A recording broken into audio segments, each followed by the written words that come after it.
Joining me on set to continue our discussion is Edmund Ghareeb.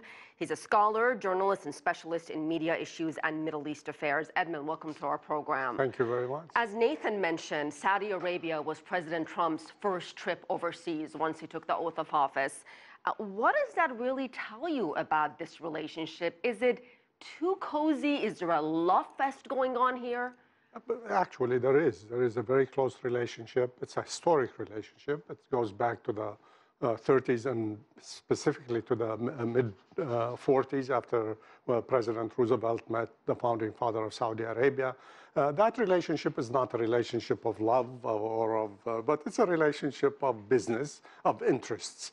The United States and Saudi Arabia have different ideas about how government should be run, about the world, about values, but there is no doubt that there are common interests, and we saw that clearly in the statement of President Trump yesterday, where he said he wanted to get the Saudis to invest in the United States, to buy weapons from the United States. So clearly there is that part of the relationship which brings the two together. Nevertheless, there are also some tensions. This is a very important period. This is an important visit because the Saudi Crown Prince, this is his first visit as a Crown Prince. He's meeting new leaders in Washington. He's sizing them up, and they are sizing him up.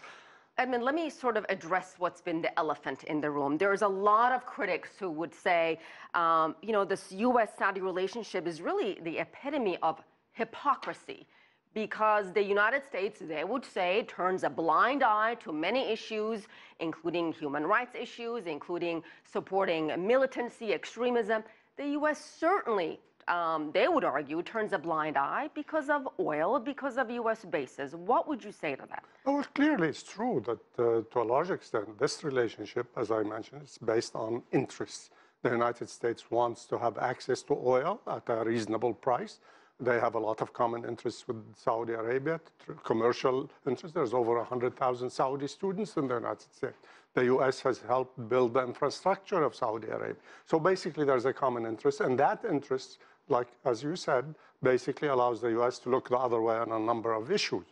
We saw this yesterday, for example, when the vote took place in the U.S. Senate. We saw 55 U.S. senators basically supporting the continuation of the support for Saudi Arabia in Yemen. But what was significant here is that you had 44 senators.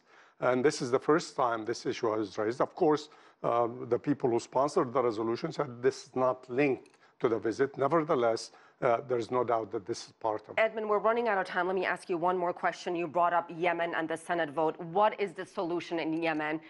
This country is in utter shambles, a major humanitarian catastrophe going on.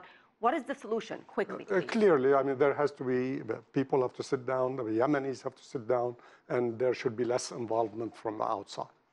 Edmund Ghareeb, you did keep it short. Thank you so much.